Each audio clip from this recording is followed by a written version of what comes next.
I felt like God, that he didn't do what he said he was gonna do. That he didn't make good on the promise he had given me. That, he makes good on a lot of other promises for a lot of other people. And the Bible is filled with him making good on a lot of promises. But that for me, it just wasn't gonna happen. We decided pretty closely on that we did want to have a family, but that we weren't going to talk about having children at all. We weren't going to discuss anything about children until we were married for at least 2 years. I think I feel called to adopt. How do you feel about that? And I thought, that's exactly what I feel like we should do. This is it. This is what we're going to do. We're going to work through the adoption process. And it was also around that time that we felt like God was calling us to leave the South Florida area and to move north. We had to move north and just kind of go about our life without having actually completed that adoption process. He had told us we were going to adopt, and we knew we were going to adopt, and then we were going to go through the process, and it was going to be this sort of nice, tidy package. And it wasn't. I was so heartbroken to be so close, and yet nowhere near close enough. Maybe we had heard God wrong. Maybe we just had our own selfish will involved. Maybe we weren't good enough. I wasn't asking for money. I wasn't asking for millions. I was just asking God for kids. And it's a good prayer. It's a good thing to ask for. And I certainly thought that God should make right on that. We decided to sort of take matters in our own hands. We decided to start just trying to conceive. I mean, if we were going to wait for a year, you might as well be productive. It wasn't happening. For no good reason. It just wasn't happening. We left what he had called us to do. He so clearly spoke to us years now ahead saying, and I want you to adopt. I have for you to adopt. That's what I want your family to be. That's where I want you to start. So we absolutely recommitted ourselves to this adoption process. We kind of sat down and thought, this is going to be another year. This is going to be another process. We were done with everything in about 3 months. And we only waited about 2 months before we got the phone call. We were blown away that God actually delivered. I don't know why.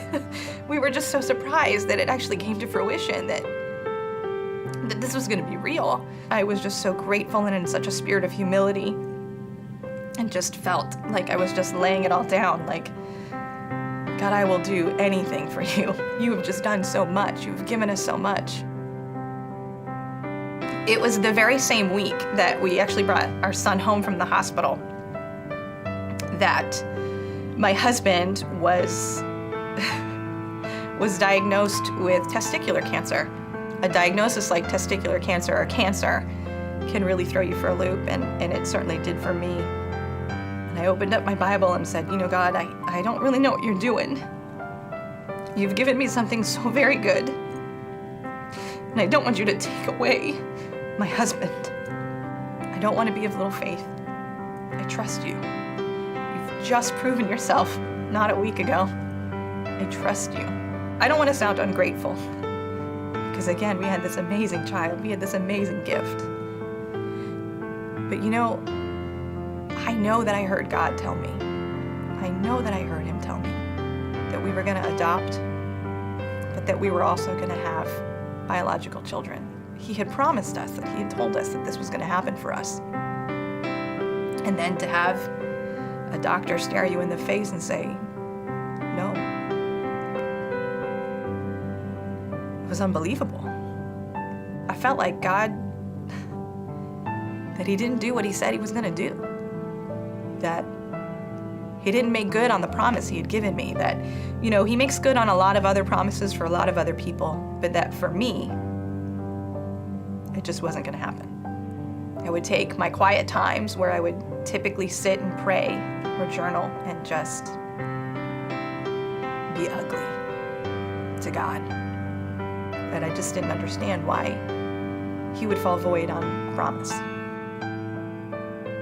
One afternoon, in the middle of the day, and I was rocking my son, and I had him up on my shoulder, and I was just kind of rocking him, and I thought, God, I am so weary. Tired of waiting you to fulfill a promise that I know now is never going to happen. Tired of trusting you for something that will never be. so mad at you. And I got up and I put the baby down for a nap, and I just crumbled on the floor. And I felt like he was right there with me. Like, I knew he's close to the brokenhearted. I know. And I knew he was right there with me. And I just wept and wept and wept. It was in that moment that I heard God very clearly say to pee on a stick. That of all things, he's telling me to go pee on a stick.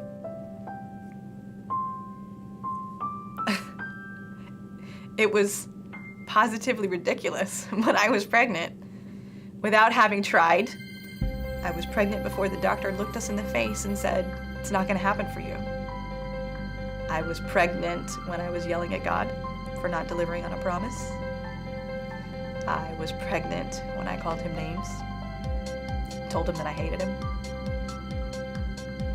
I was pregnant when I told him that he loved people, other people, better than me and gave them their promises, but not mine. That the entire time I had been pregnant. My husband has since made a full recovery, and we now have 2 sons and a daughter, and the family that we begged God for and asked him for, and that he promised us. I've really just learned to be more sure of the things that I can't see and the things that God has spoken.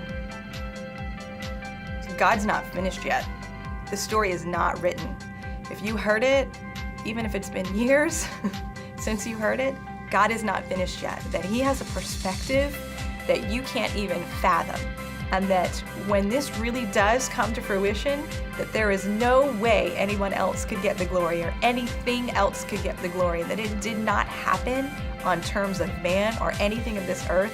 That it flat out, absolutely, positively, when it's all done and said, everyone will look at it and say, wow, God did that. That was from God. My name is Heather, and I am changed.